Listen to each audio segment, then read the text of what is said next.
It is 10 after the hour. Carol Bates, Executive Director of the Chamber of Commerce, joins us. And good morning to you, ma'am. Good morning, sir. It is a busy, busy day at the Chamber today. Today, I have a sneaking suspicion. I bet they're lining up already. I hope. Really, it didn't start till 10. Oh, okay. But Tim Force is having the job fair today, and it's been advertised. We've had 100 or so calls about it, wanting to know exactly what it is. But Tim Force is one of our chamber members, of course, and they're doing a job fair specifically for NEMAC. NEMAC is hiring a lot of new positions right now. I think they're doing some expanding, and they're hiring some new positions, quite a few positions. So today, and we've had this plan for, oh my gosh, over a month. Yeah. And they're going to be there from 10 o'clock to 3 o'clock.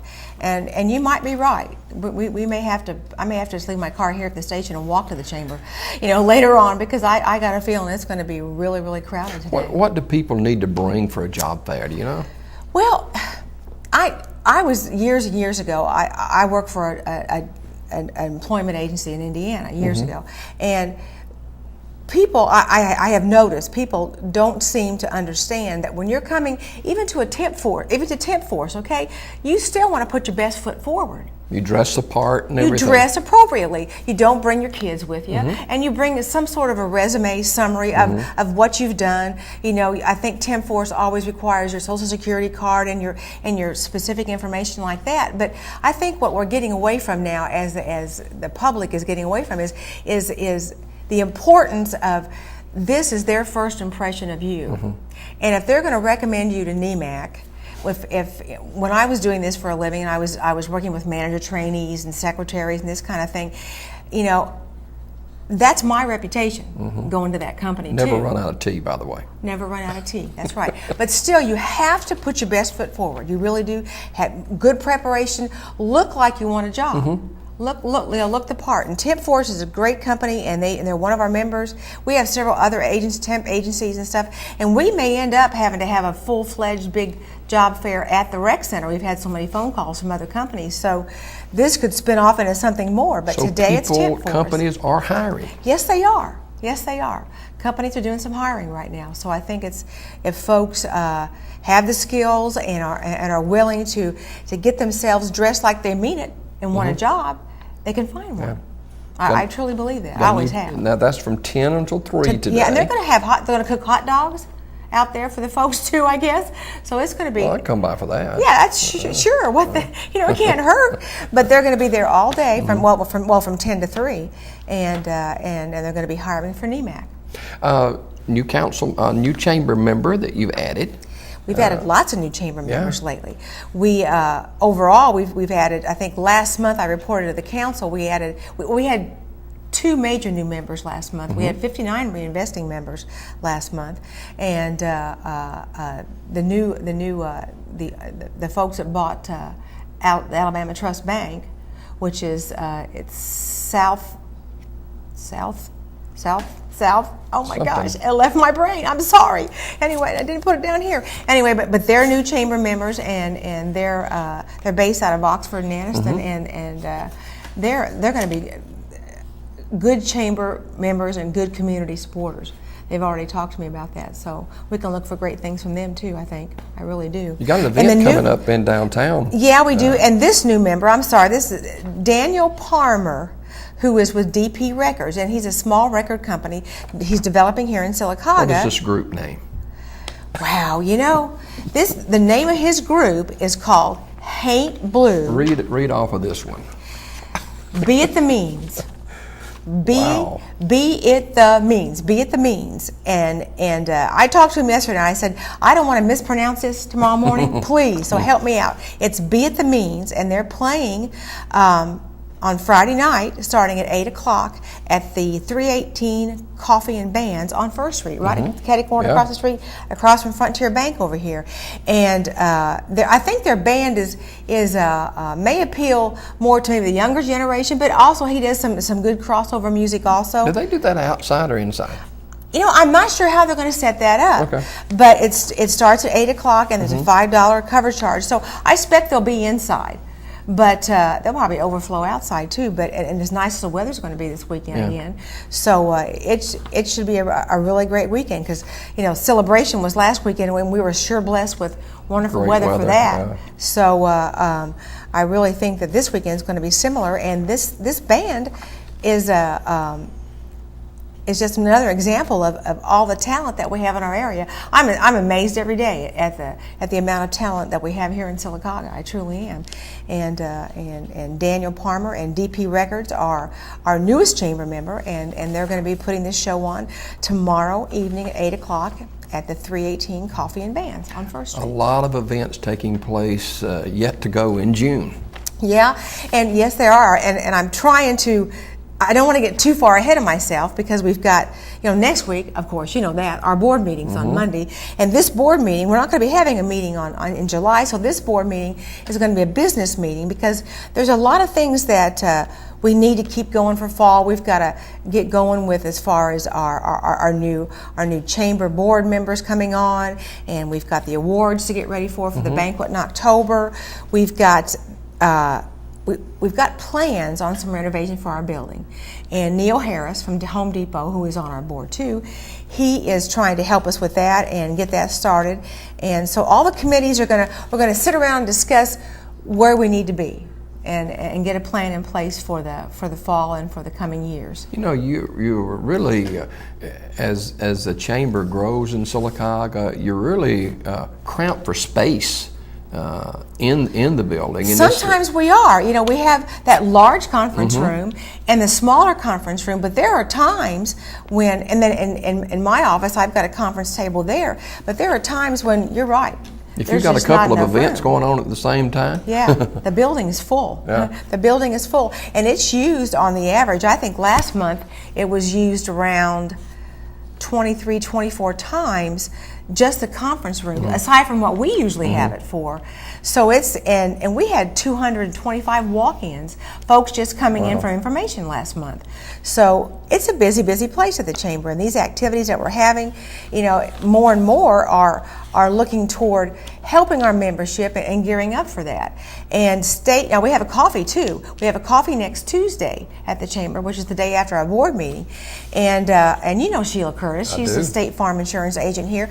She likes to host a coffee about once a year, and so her coffee is going to be at the chamber. She's going to have it at the chamber too on Tuesday at 10 o'clock, and that's open to the public and open, of course, to our membership.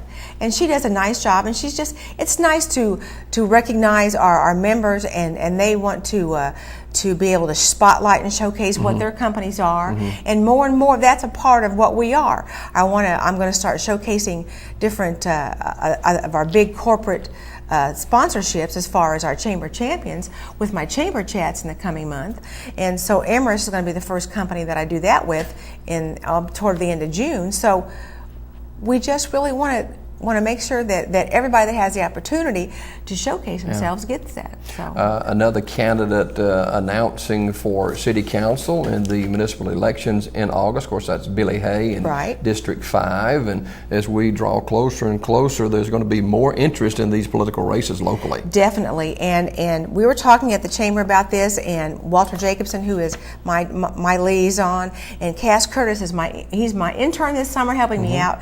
And we've decided that we're going to talk to some of our corporate sponsors too and get some of them to help us sponsor. And we're looking at having 2 political forums. The first one probably taking place before the end of the qualifying period, which is, I think, from July the 3rd, they have to qualify to the 17th. Right. And that's correct. So we want to have one in there, and what we'll be doing is the first part of that forum will just be kind of taking questions, from that the audience may have with the mayoral candidates first, and then with whatever candidates who either have already declared at that point or are thinking about it. So, and then we're going to come back closer to the election, which the election is August the 28th, the last Tuesday in August. I think so. Yeah. I think that's right. I think that's when that is, as it gets closer to that, and we want to have it's August 28th, and we want to have another forum there where it's more of now we have identified who the candidates are going to be in the race. So this one will be more of a debate where they have a chance to, we'll have questions that we'll offer out, and each of the mayoral candidates will have an opportunity to answer that question. And then we'll do that the same way in each district for our city council, and let them have that opportunity too to talk about what their vision is. I watched Billy Hay with your interview with him this morning. I really enjoyed watching that, and I'm glad to see him come out and be a part of this race. And I think he's got a lot of wonderful ideas too. And I really enjoyed listening to him talk this morning before I came on. So there's just a lot that I think. These political forums and these kinds of things, we're going to have them at the rec, and that's a great, a great venue to have it, because folks are comfortable and used to coming to the rec. Right. The chamber certainly isn't big enough, So I think it'll be a good forum for it, and everybody will have a chance. And we're going to talk to perhaps someone here in town, get John Floyd perhaps to help moderate that. And Cass and I are putting that together. Any ideas you might have out there on how we ought to do that, let us know. Get you guys to televise that for sure. TV 47, TV 47 will be there. Local television station in Talladega County. That's right. With the lone live television morning show in the county. That's Certainly right. we'll be a part of that. Well, I hope so. That was a plug, by the way. That's a good plug, hey, though, because you really are. A special time coming up at the farmers market this weekend too. The farmers market, I wait every year for the farmers market, and this Friday the farmers market. Where's my jam? The jam's not in production yet. Okay. The preserves and jam aren't That's going right. yet, but she's going to crank that up pretty soon. I'm ready. She promised me she's going to crank it up. But this Friday, they've got, I just finished a chamber chat with Lori Andrzejewski from the farmers market, and she's got a whole summer lineup of things that they're going to be doing down there. And the first one is this Flag Day thing, and that is this Friday at 10 o'clock. And they're going to have a celebration for Flag Day. They're going to have Amy Holcomb. She's got a beautiful voice. She does. She sang for Celebration, and she has a wonderful voice. She's going to be there to sing the Star Spangled Banner, and then we're going to have the flags. Hunter's going to be participating in that. Hunter is an Eagle Scout. He is, and he's going to be there with the flags, and also Coosa Pines Federal Credit Union is they're going to be giving away flags, free flags, because the National Flag Day is June the 14th. Yeah. So that's coming up, and so this is just one of the many promotions that the farmers market's going to be doing all summer to highlight the produce that's there. And they've got eight different booths, I think, this year, and it's expanded more. And I think as the summer goes on, we're going to see different crops, and then they're going to have a fall market too this year. They tried to put that together last year and didn't quite make it. And you get the corn and the beans and the tomatoes and stuff like that. The fresh cantaloupe and the sunflowers for the summertime. Then in the fall, we had the whole fall crop of greens and that type of thing, and squash and pumpkins for Halloween coming up. So with the two markets coming, it's going to be a matter of fact, you're showcasing the farmers market with some guests on your show. Right. I've got Aunt Lori Andrzejewski on that show, and then I've got Bill Roberts talking about the other side of that. The farmers market is Sylacauga Groves, and they give out tons of food to folks who get those vouchers from Care House and need that food. Because in these times we're in now, with people looking for jobs and out of work, that garden has expanded more than I would have ever believed. Yeah. Hey, we're up against the clock a little bit on Daybreak this morning, but touch on celebration. What a great success it was. It truly was. I don't think we could have asked for better weather. There's a lot of praying, though. There really was. But the weather was beautiful. We figure about 1,200 people, were there for it. We wish there had been, more than that. The kids area was wonderful. Diamond Rio was fantastic, and Otis Day and the Nights were wonderful, and folks came out and had their lawn chairs out there, and it was just a wonderful production. We had the best stage crew. It was a lot of the folks from the Music Fest when we used to have that kind of regrouped and help with backstage, and saw a lot of those guys. It was bring great. Back memories. It did, because that's been a long time ago. But Philip Morris and that whole bunch, Greg Atkinson, my husband was back there with him. A lot of us were, and we worked. I think I got home on Saturday night about 11:30, 11:45, And then I didn't do a whole lot on Sunday after church. Chuck Terrell did a great job. Chuck was a great MC. He truly was a great MC. He keeps everything moving and keeps everything alive. And Margaret Morton and Safe and the whole bunch. You know, we haven't got all the numbers in yet, and I'm sure we'll have those in the next weeks. But it was a wonderful event. All right. It Carol makes Bates, you want to do more. the Executive Director of the Chamber of Commerce. Yes, you can find out more on the website. And of course, we uplink with the Chamber, and we That's put right. stuff out there from the Chamber, and you can see this segment of Daybreak a little bit later on here on our website, too. Always a pleasure. Thanks for being with us. Thank you. I'm glad to be here. More on Daybreak in a minute.